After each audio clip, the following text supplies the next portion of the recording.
Dear friends, today the Collections of English Stories channel continues to introduce you to Pride and Prejudice written by Jane Austen. Please continue to support Collections of English Stories channel by clicking the subscribe button. Invite you to listen. Thank you so much. Please like, share and subscribe.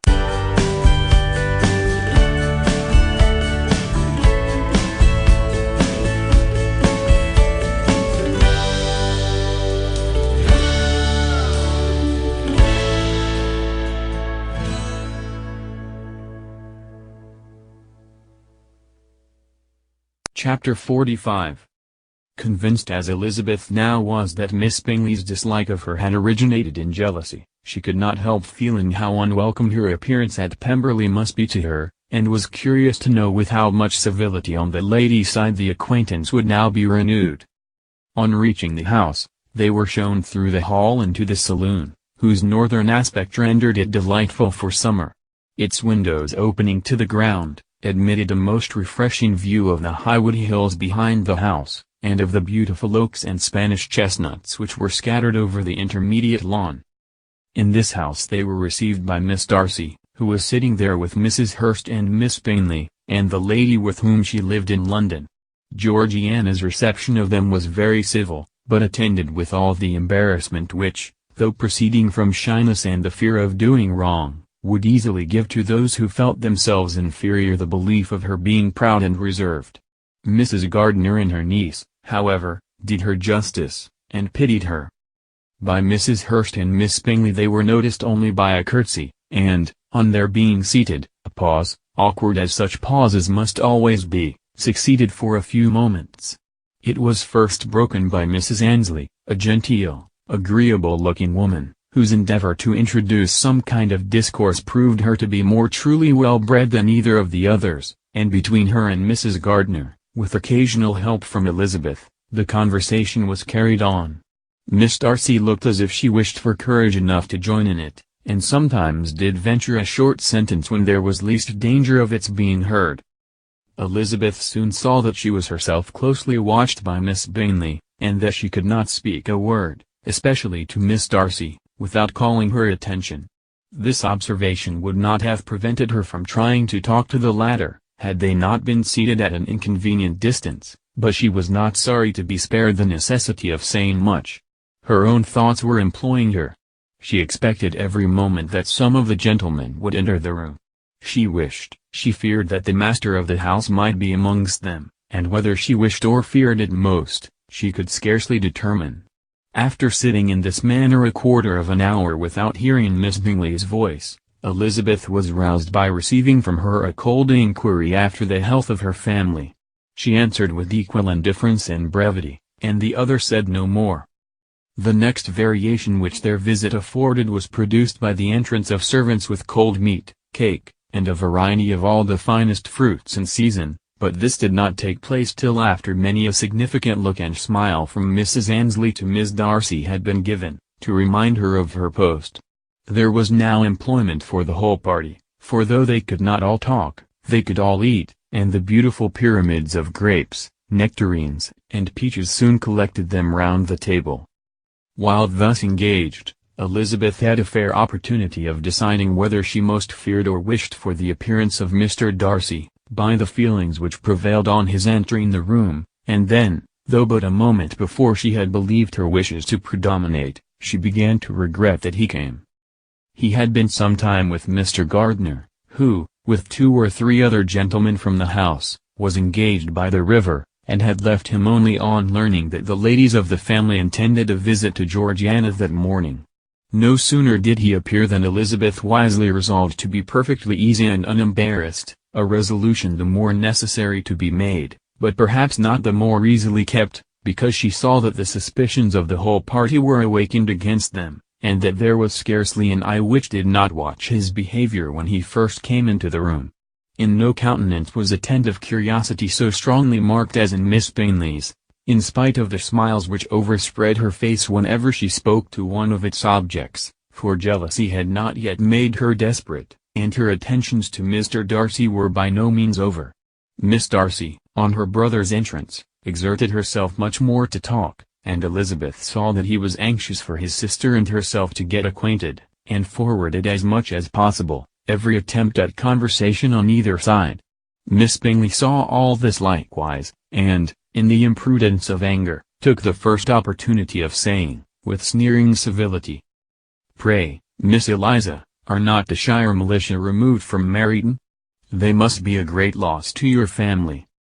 In Darcy's presence she dared not mention Wickham's name, but Elizabeth instantly comprehended that he was uppermost in her thoughts, and the various recollections connected with him gave her a moment's distress, but exerting herself vigorously to repel the ill-natured attack, she presently answered the question in a tolerably detached tone.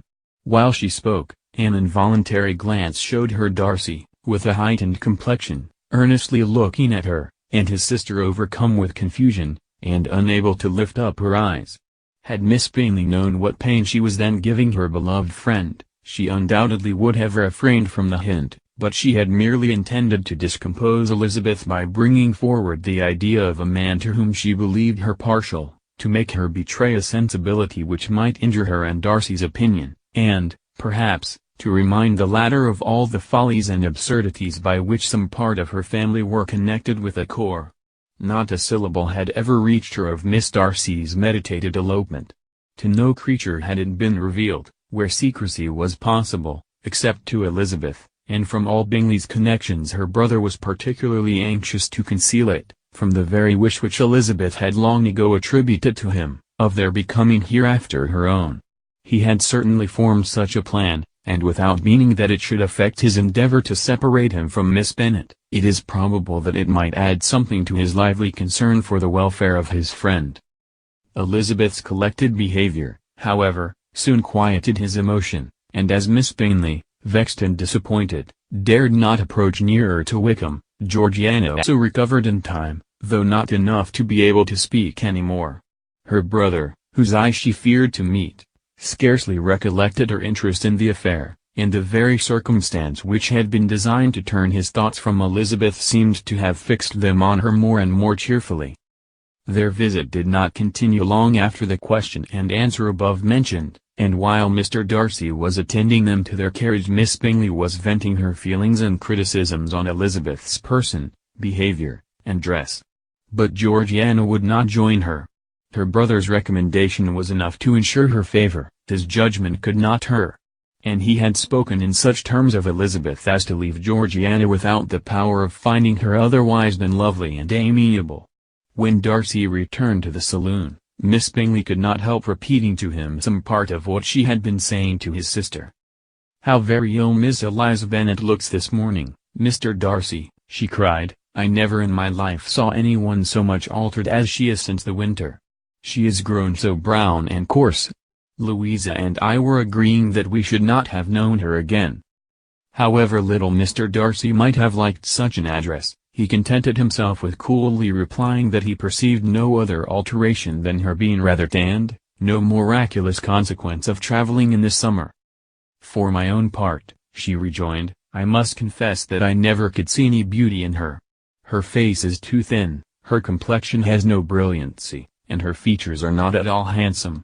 Her nose wants character, there is nothing marked in its lines. Her teeth are tolerable, but not out of the common way, and as for her eyes, which have sometimes been called so fine, I could never see anything extraordinary in them. They have a sharp, shrewish look, which I do not like at all, and in her air altogether there is a self-sufficiency without fashion, which is intolerable." Persuaded as Miss Bingley was that Darcy admired Elizabeth, this was not the best method of recommending herself, but angry people are not always wise, and in seeing him at last look somewhat nettled, she had all the success she expected. He was resolutely silent, however, and, from a determination of making him speak, she continued. "I remember, when we first knew her in Hertfordshire, how amazed we all were to find that she was a reputed beauty, and I particularly recollect your saying one night, after they had been dining at Netherfield, 'She a beauty!' I should as soon call her mother a wit. But afterwards she seemed to improve anew, and I believe you thought her rather pretty at one time." "Yes," replied Darcy, who could contain himself no longer, "but that was only when I first saw her, for it is many months since I have considered her as one of the handsomest women of my acquaintance." He then went away, and Miss Bingley was left to all the satisfaction of having forced him to say what gave no one any pain but herself. Mrs. Gardiner and Elizabeth talked of all that had occurred during their visit, as they returned, except what had particularly interested them both. The look and behavior of everybody they had seen were discussed, except of the person who had mostly engaged their attention. They talked of his sister, his friends, his house, his fruit, of everything but himself, yet Elizabeth was longing to know what Mrs. Gardiner thought of him, and Mrs. Gardiner would have been highly gratified by her niece's beginning the subject.